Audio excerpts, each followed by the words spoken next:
do your shot? Okay. Camera, do you want me up on here or do you want me to? So, let's have a few reporters here. So, look guys, what we want to do here was a couple things. First of all, we want to say come and say thank you to the National Guards folks, to the cops, for actually keeping this place safe. If you look at what's happened in Washington, D.C. in just the past 9 days, we've seen a 35% reduction in violent crime. We've seen over a 50% reduction in robberies. We are seeing really substantial effects because these guys are busting their ass. So I want to come here, highlight what they're doing, say thank you in person, obviously pass out a few burgers, but most of all, just send a message to the American people. Look, we don't have to live like this. We do not have to allow our cities to be taken over by violence and by disorder and by chaos. You can actually do stuff. You can actually bring law and order to communities. You've just got to have the political willpower to do it. And I think you hear these guys outside here screaming at us. Of course, these are a bunch of crazy protesters. But I'll tell you, a couple of years ago when I brought my kids here, they were being screamed at by violent vagrants, and it was scaring the hell out of my kids.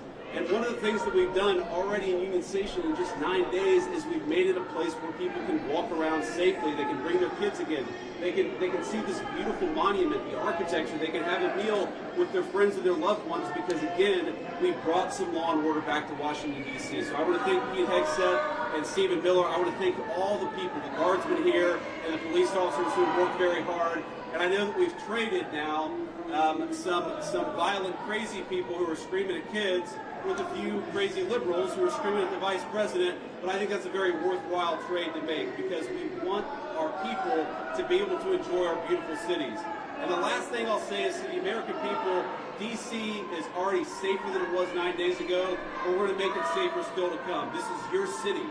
You should feel free to come and visit here, have a meal, see all these incredible monuments, and actually enjoy yourself, and that's what we're trying to make happen. And I think that if we set a standard in Washington, D.C., that political willpower can bring some common sense, law and order back to these communities, then maybe some other communities and other cities will follow suit. So it's kind of crazy. You hear these guys outside.